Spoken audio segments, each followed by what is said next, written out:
Hello everyone, today we are with Jay Vora. He's an architect and connected with Dosti Realty. He's a core management member at Dosti Realty. So rather than me talking again, let's hear from Mr. Jay. Hi. Can you please tell us about yourself? Hi, I'm Jay Rajul Vora. I'm an architect myself by profession, and I'm part of Dosti Realty Limited as of licensing and project layout designing team. We are related to works of Thane, Bhiwandi. So sir, how it happened? It was planned that you will go in construction, or it happened? So actually, I was more inclined towards architectural photography during the architectural days.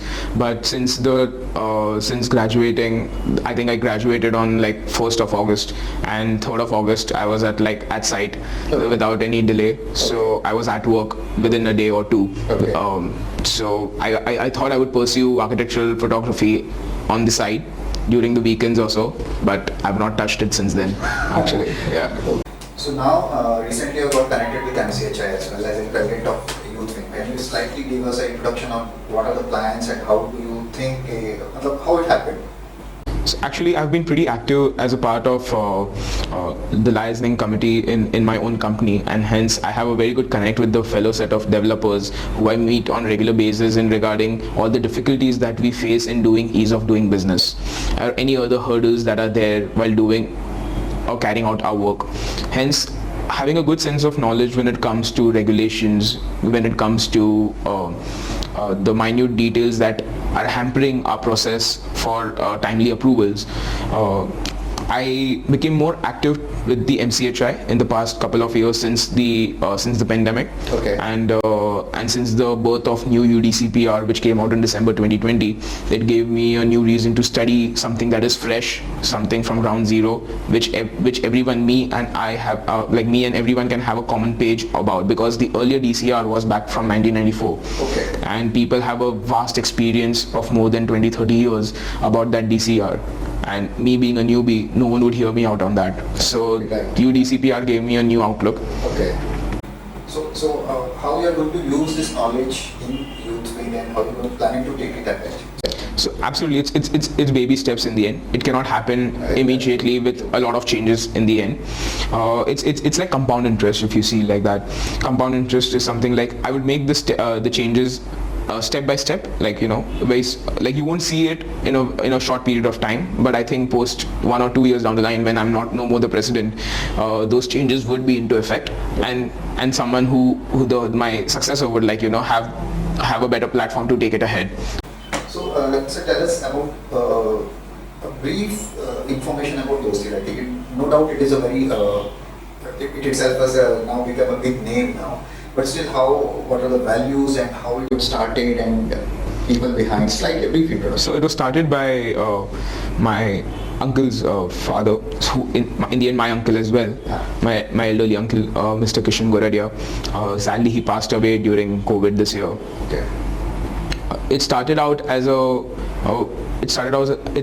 very niche segment of real estate firm to cater to the middle class people.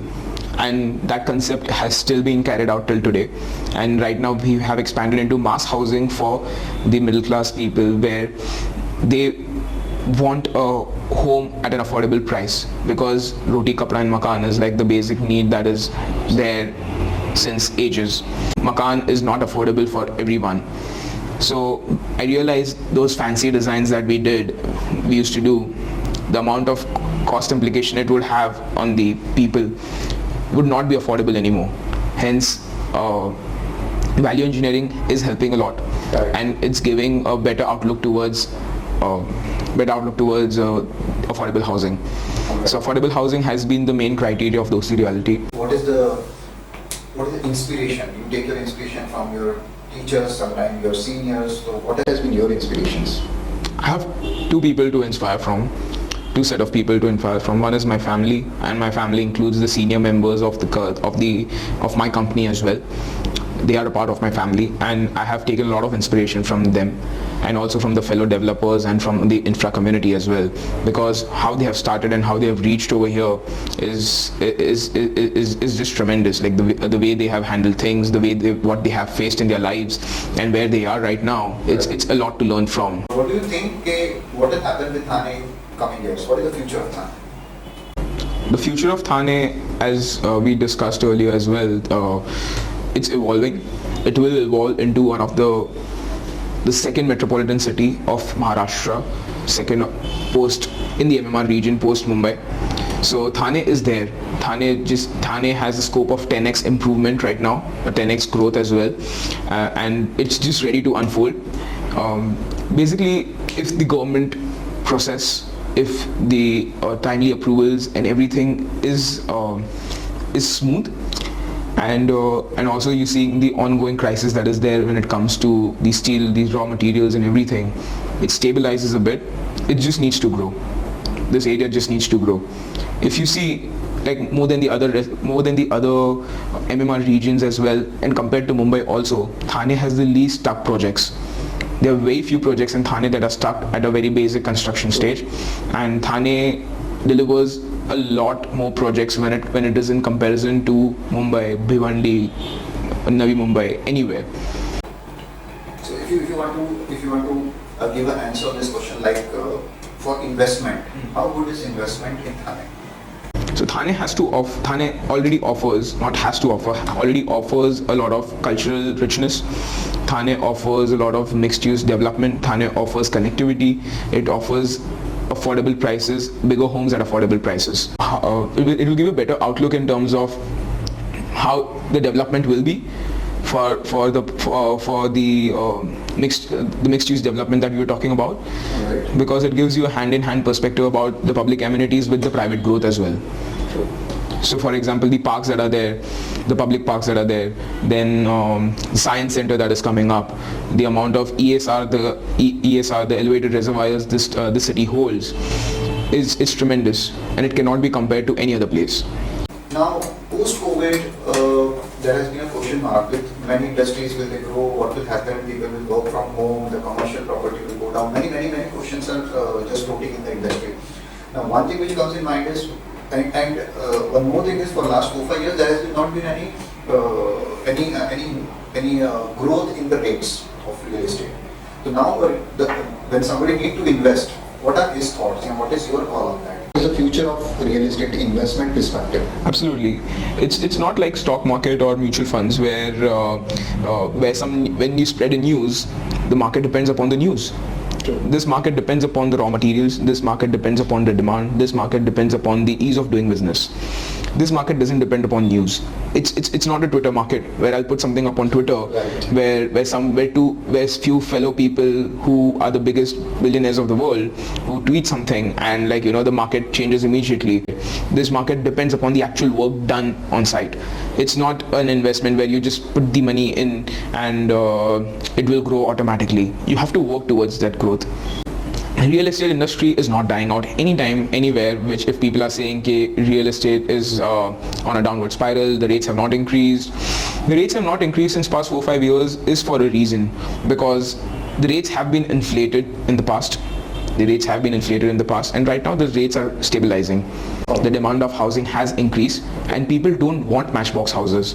People want a bigger set of house with a reasonable area, with a good pricing and balcony, somewhere that people can just come out into the area and just breathe, and not stay in that 4x4 wall.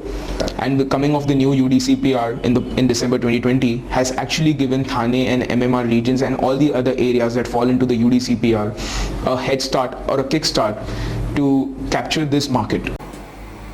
So we have done lots of technical talk. Let's do some casual talks. So what is your best favorite place to hang out in Thane? If you have to spend time the entire day in Thane with your friends, where would you go? I would definitely go to Lake Upfan near the Ghat area. I would definitely sit there. Okay. It's a very calming place, and it's always my go-to spot over there if I want to take a break or have a coffee or something. They have a good coffee setup over there. Okay. So the next is, if you have to go out for dining, so what would be the best place for a dinner with a group of friends In Thane? in Thane? Actually, I don't dine much, to be honest. I don't dine much, but I do order food. I do order food in Thane. Okay. And I would definitely say like there's this place called Veg Sizzles in Hirana named Meadows, Right. and they have really good food like when it comes to delivery. Okay. Okay. Something about your vacation. Oh, I love Iceland. Iceland. Okay, that's your favorite place. Yeah, Okay. because it's exactly the same place where you would get the mixture of flora and fauna with development. So, it was great talking to Jay sir. Thanks for your time. And I believe we'll come up with lots of questions from our users who will keep on asking on our channel. So we'll come back to you and keep on asking. Absolutely. Thank you.